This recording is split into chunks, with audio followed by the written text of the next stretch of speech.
And it is my pleasure now to introduce our guest speaker for today.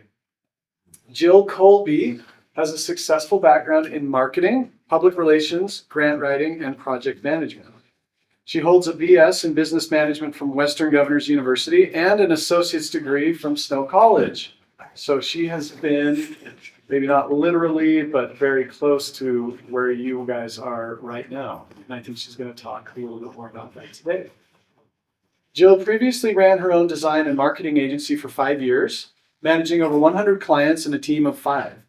She is now the founder and director of a local nonprofit, Cycle Sanpete.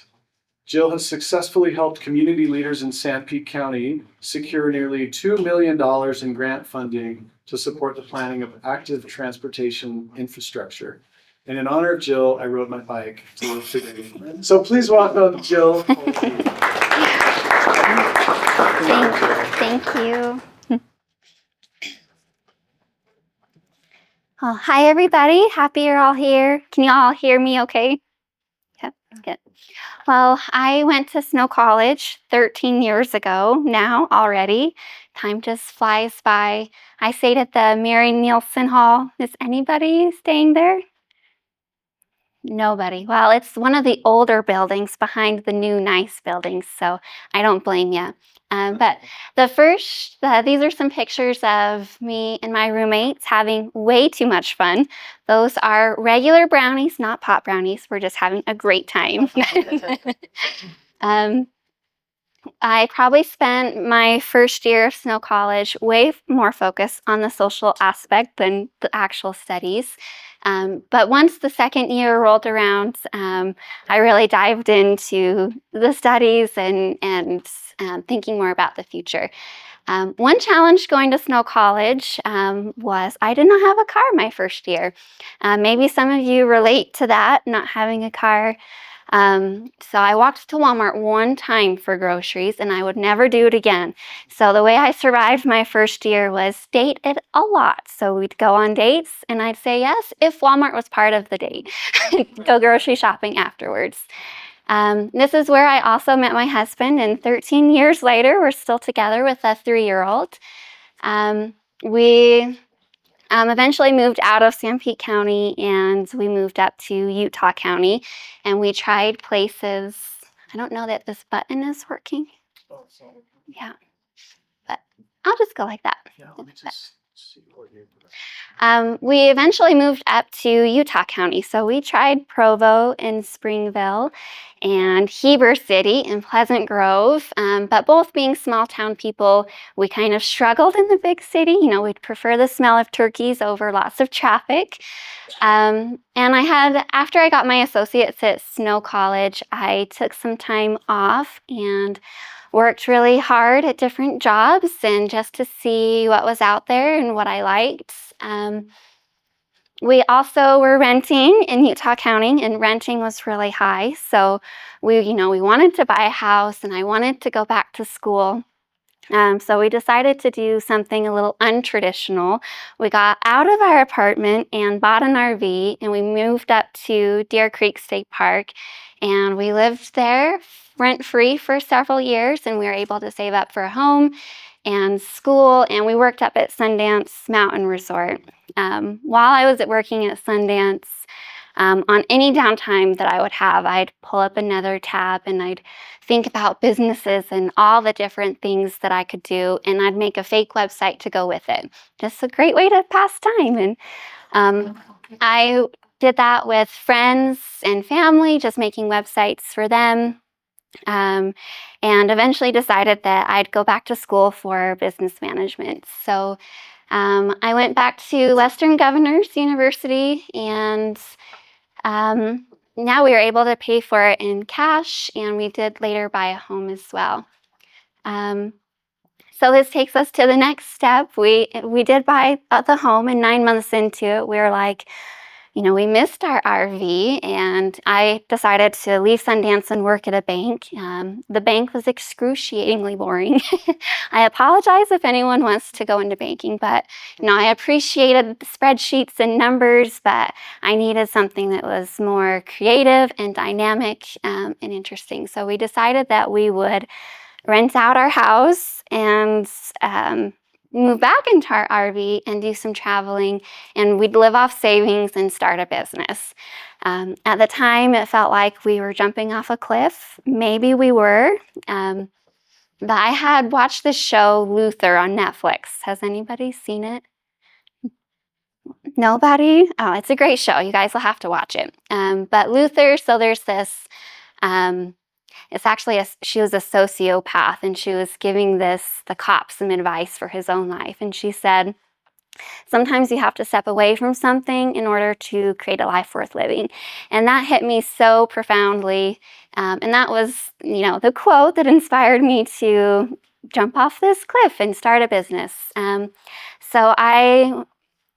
we started the process, I had reached back out to all of the people I had done websites for free for, and said, we are starting a business. If you or anybody you know needs a website, let me know. And business came in, and it came in really quickly. Some of our first projects were going down to Escalante. We did a website and photography for a really cool bed and breakfast and a little coffee shop. So we also got to go film a 2-week buffalo hunting expedition, which was really cool. We got to hike around in the mountains for 2 weeks and make a film documentary. With any business, there's peaks and valleys. Sometimes we felt so busy we thought we'd die, and sometimes things felt so slow we also thought we were going to die. So we added in things like social media marketing, blog writing, graphic design, to help more with the recurring income, to help stabilize the business from the one-off website design projects. We primarily, again, built our business through word of mouth, but we kept growing. We used job boards, Facebook groups, and things like that. And sometimes I'd send out a cold email and say, hey, your website needs some work. Let me help you. And things panned out, and business kept coming. Eventually, our book of business grew to over 100 clients, and we had a team of 5. We had 2 full-time and 3 part-time, and then me and my husband. So that probably was the most rewarding aspect of the business, is being able to offer employment to other people. Some of the girls that we worked with were young moms, and they were able to work from home. And it was just a really good feeling. And we're even still friends with the people that we worked with. So I wanted to talk more on lessons learned from running a business. The first one is get a really good accountant. Taxes for your business are a lot different than individual taxes. So you could make $90,000 a year and realize you owe $30,000 at the end of the year, and it's not a pretty sight. So work with a good accountant. Start a year in advance before tax season. And check in regularly. We would do quarterly calls with our accountant, and we'd put a strategy in place. That way we were not owing gobs of money at the end of the year. We'd rather getting a return. Your accountant should have a team so that you're making sure they're checking all the boxes and not missing something, because the last thing you want is a letter from the IRS in a few months saying you did something wrong and they want more money. So work with a really good accountant and have them be a partner in your business. You want them to know the inner workings of your business year after year, so they can really build a good relationship with you and really help you reduce your tax liability. One thing I can say for sure is, working with lots of different companies is people don't want to work with the best or the most expensive company. They want to work with the people that are going to be the easiest to work with. So that means being responsive, in kind, respectful, and pricing strategies is a challenging one as well. So you have to think about paying yourself and your employees, managing your expenses and taxes. So do your research. Give yourself an audit every few months and figure out where the best prices fall. So maybe you're reaching out to other businesses and seeing what they're doing, or you're doing a market analysis and you do a survey on Facebook with your friends and family just to see where kind of the sweet spot for pricing is.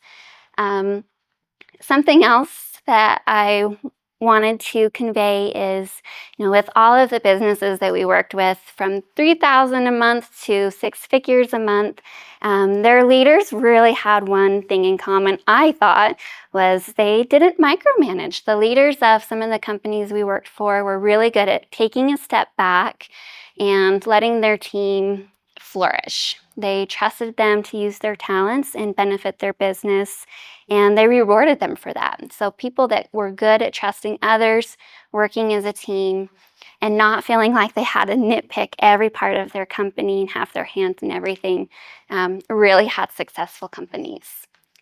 The last thing, let employees go sooner rather than later. So if you're building a business, it's an exciting road to be down. You can do everything right. You can have the one-on-ones and the incentives and the benefits. But sometimes you just can't change somebody's attitude, and it's easier to let them go sooner rather than way down the road when they're really entwined with your business. So trust your senses on that. Running a business as a mother. So I think this was the year around COVID. Yeah, we decided to move back, and we were pregnant with our first kid. We decided to move back closer to family, and I wanted to talk about some of the real honest challenges of running a business. I think it's really important for considerations. Personally, I was struggling with work and life balance. Like, I was really good at hustling and prospecting, and I could work 60 hours a week and not even blink. But it does catch up to you. I had, as crazy as it sounds, worked up till the day my daughter was born. That was her due date, and I had worked all day long. When she was born, I took 3 weeks off and was back at it. So sharing my lessons learned that will catch up to you and you will burn out. It's hard as a business owner. You don't have paid days off, so it's easy to just keep going and going and going. So I recommend penciling those days off at the beginning of the year. Have your partner or your spouse or whoever hold you accountable so you don't end up burning out. One thing that I hear a lot is, I want to be my own business or my own boss. Of course, we all want to be our own boss. One thing to be mindful of is when you have 20 clients or 100, essentially they all become your boss. So you're not answering just to one person, but you're now answering to dozens of people. And that's a mental shift or something to think about, because they are paying you and you are indebted to serve them. And you don't have the ability to clock in or clock out. Like if you're employed somewhere else, you can clock in and out and leave the worries behind. But when you're a business owner, that will follow you home. And there are peaks and valleys of being a business owner. So sometimes you'll be really busy and sometimes you'll be slow. So those are things to think about as a business owner. Again, mitigate those challenges. We all hear it. Take care of yourself. And some of us listen and some of us don't, obviously. Schedule communication with your clients, and that can help reduce the after-hour phone calls at 10 o'clock at night that will happen. If you have scheduled communication, you're more likely to, it's easier to create boundaries. Again, schedule days off, take time for yourself, take vacation, and connect with others. I think that is something I was good at, is connecting with friends, other business owners that had the same struggles and challenges. And it's good to go to lunch and have a venting session or help each other through things and to celebrate each other when you are doing really good. So I think a support system is really crucial. Just some fun pictures. My daughter working with me at my desk, not loving it. And then that's her bike trailer. She's wondering what in the world I'm doing, but I'm working and she's in her bike trailer. But, so this is kind of another part in my story, is after her birth. So even as an adult, I love to ride my bike. It's how I unwind at the end of the day. I'm not an athlete by any means. Like, I just casual loop around the neighborhood, call it good. But when she was born, I started to see a need for safer infrastructure. So even though we live rural, there's a lot of improvements that can be made to the infrastructure so people can get around walking, biking safer. So I started calling other nonprofits. I was like, what are you guys doing to, and there's tons of biking nonprofits in Utah, I found out. But I had started making calls to see what other people were doing and what I could do in my community to make it better. There's a program through the state where they put in $44 million into this big pot of money that communities can tap into for better bicycle infrastructure in their community. So we got wind of this and we worked with all of the mayors in Sanpete County and the city council members and county commissioners to let them know about this program through the state. There's actually a program through the federal government too. It was called RAISE, now it's called BUILD, but there's technically two sources of this funding. So the Spring City mayor was especially excited about it, and we put together a grant application to do a feasibility study for a bike path from Fairview Gunnison down to, that made sense, from Fairview down to Gunnison. So if you think like two-way, family-friendly, separate from the highway, that's what we're going for. But we did get that grant. It was kind of a miracle. And we are actually still in the planning phases. We should be done with the study this summer. So keep an eye out for community engagement workshops. They do want the feedback from Snow College about where this trail could go. Because we all know getting to Walmart is tough. So we got that grant. We're in the middle of the study, and we're hoping next year we can go through the same organizations and apply for construction. They'll make you apply for the study, and then you can go apply for construction when it's done. We also helped Ephraim City apply for, it was almost $1 million grant to do a study on some campus bike paths. Yeah. And it'll include the broader Ephraim community as well. We asked for a lot of money, so we're going to probably broaden the scope and go from there. But we just got that grant like a few weeks ago in January, so we're really excited about it. Cycle Sanpete, we've grown a lot. We also tap into private foundation grants. So this is somebody in the state of Utah that has wealth, and they've created a foundation for giving grants to local nonprofits. And there's surprisingly a lot of them for local nonprofits. There's a lot of wealthy people in Utah. So we've been able to apply for grants and put on a lot of really fun activities for the community. For example, this year we're doing a couple bike maintenance workshops, and we're going to be helping fix up bikes, and we've got a huge giveaway plan, so we're really excited. We also do something a little unconventional too with our funding is you can ride your bike to partnering restaurants and get a free treat, meal or drink or something like that. We are growing to Ephraim, so keep an eye out. If you go to the Cycle Sanpete Facebook page, we've got some partners in Ephraim coming, so you'll be able to ride your bike over and get a free meal. Last year with our incentive program, we had 3 partnering restaurants, and we supported over 700 bike rides. So that's a small thing that we're proud of, just to see more people out on their bikes having a great time. And I know a nonprofit isn't technically a business, but it is a form of entrepreneurship. You can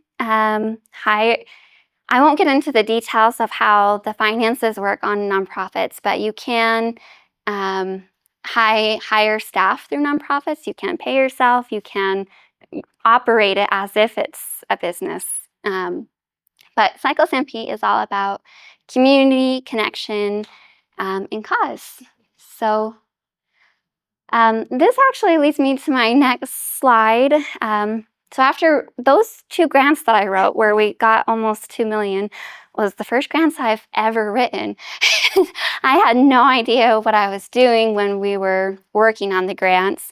You know, the application is like 100 pages long and you have no idea what it's saying, but you just kind of go for it, and it worked out. So I was thinking, well, maybe I'm kind of good at grants. So I applied at a company, a nonprofit consulting firm in Salt Lake City, got the job, and that's what I do at my day job now. So I actually did close down my business. It took 2 years to close down, just trying to get the clients set up with somebody else. And but it's a great experience learning more about grant writing and nonprofits. We do capital campaign management, so we're helping businesses raise funds for their buildings, and strategic planning, which has been really fun for me, having owned my business. So we'll go to other nonprofits and businesses and take a 360 look at their business. So we'll interview their stakeholders, so their board or their staff, their community partners, clients. We'll do surveys, and then we put together a really big report that will help guide their growth over the next few years. So this is a picture of Mayor Chris Anderson, and then my friend, the Lehigh, he's the Lehigh city planner. One of them asked me what they thought contributed to my success, and I was like, well, I don't really think I'm successful. I think I'm just an average person. And I did not say hardworking or discipline, maybe the conventional answers. I said, I think a little bit of delusion has made me successful. So you have a big vision, a big idea, and maybe it sounds crazy to other people. But really a better way to say it is it's your passion, your belief, and you just got to go for it. But you have to have more than a big idea. Have a plan. Create a really good plan. And then my third thing is, this is like the mantra in the back of my head all the time. You can make anything happen with your dream team. So you don't have to know everything or be good at everything. Just be good at a couple things or one thing. But find a really good team that is supportive of you. For example, in running my business, like, that was not all me. Like, we had a phenomenal team. In writing the grants, where we secured almost $2 million, like, we had amazing people help write those and give feedback and help plan those grants. So again, you can make anything happen with your dream team. And this last meme, does anyone know what this is from? If nobody knows what this is from, I'll be devastated. Somebody knows. Matrix. Yes, the Matrix. Who said that? How would you describe the Matrix to everybody in here that's never seen it? They're in a world, but it's not a real one. Yep, that's pretty much the gist of it. Is they're in a world that's not a real one. This is your homework. Everybody go home tonight and watch The Matrix. They're the best shows on the planet. But he's asking this little girl how she can bend this spoon with her mind. And she says, there is no spoon. And once he realized that he's in this fake world, he's moving past his own fears and limiting beliefs or what have you. And he's now can make the spoon bend too. And of course he goes on to fight bad guys and jump off buildings and save the day. But so that's my message, is there is no spoon. You can do anything. You can think of an amazing idea and make it happen with your dream team. Questions?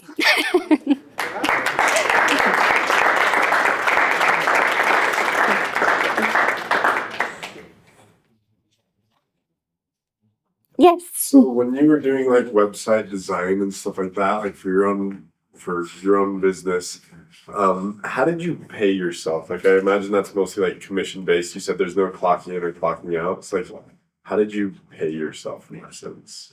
Yeah, so paying myself through the business on the website, it just kind of depended on the client and how big the project was. So we'd had our set menu of prices, but it was always customizable to the client and what they needed.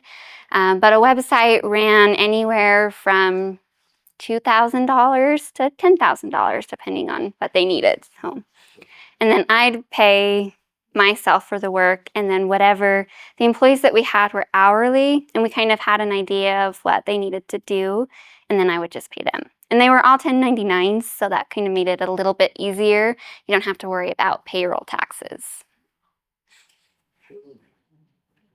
Did that answer your question? Yeah. Yeah, okay. Any other questions? Yes. So when you said it took you 2 years to close your business, did you wait to accept your day job, or did you like just have to balance both? I had to balance both at the same time. Yeah. Yeah. Yeah. Why didn't you hold it live? Like you should have take some other one for that job and let him manage it and just be in the ownership for herself. That is a great question. And that is something that was hard to do in my case because I was the primary website designer. And when we had all of these clients, it was not employees' talent they were looking for, it was mine. So it was really difficult to transition clients to work with somebody else when they really were after a skill set that I had. Yeah. But to answer the question on some of the other points is when we were doing like the social media marketing and blog writing, email campaigns, like the month-to-month marketing packages, those were totally me hands off and another employee handling it. So they'd do the work and I'd make the profit. Yeah. Which they'd get paid fairly, of course, but other questions? So this is kind of Yeah. related to Till's question, which is, what were the factors that went into you selling, closing down your business and working for somebody else, and timing and all Yeah. those things? I think it was phase of life. So I think after my daughter was born, that was our best season for business, and I had taken too much on, and I think that I should have spent that 6 months after her birth slowing down and just sustaining what we had. And we had taken on some projects that were massive and really stressful, and so I just needed a different pace. So I think that if I had been better about balance and work-life balance, then maybe I wouldn't have completely burned out and wanted to stop the business. So, did that answer your question? Yeah. Okay. Yeah. Do you think that now that you found a balance that you would like go back to your business? Yes. Maybe not to the exact same business, but it's in my core to think about all of the businesses I could do. So one day I'm like, oh, I should start a bounce house rental or a CBD company or a bike rental company. So it's always on my mind, but there's a season for it. And I think at some point I might go back to running my own business for sure. Yeah. Yeah. Especially like bike renting companies, like even if you have that cycle Sanpete, wouldn't it be a good idea to maybe step up and talk to colleges for bike rentings? Like, Yes. that would be direct income for the whole year instead of only 4. So Yeah. summers. Yes, you actually reminded me about something I forgot to talk about. So part of the study, the grant that we got helped Ephraim City get to do the bike path study around Ephraim and the campuses will also include a bike share study. So would bike shares be good for Snow College? How much will it cost? Can it be profitable? Things like that. So, yeah. Oh, this might be contradictory, but do your things like look at electric electric bikes or scooters? It might. Yeah, definitely not off the table. Yeah. Yeah.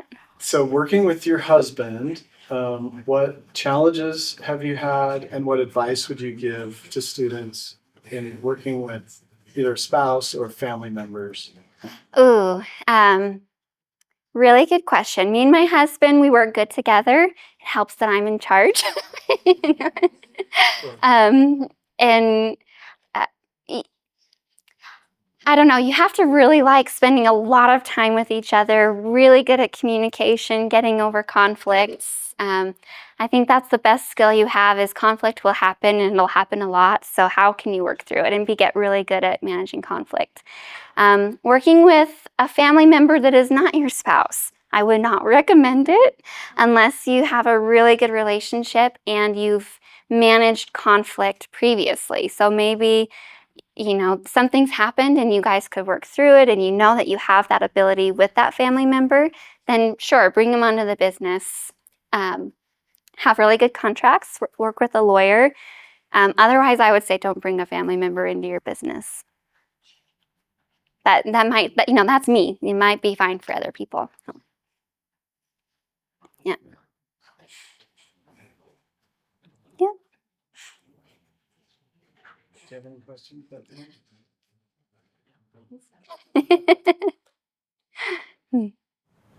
Okay, well, if there's no Yeah. other questions, we'll wrap it up. Thank you so much. Thank you.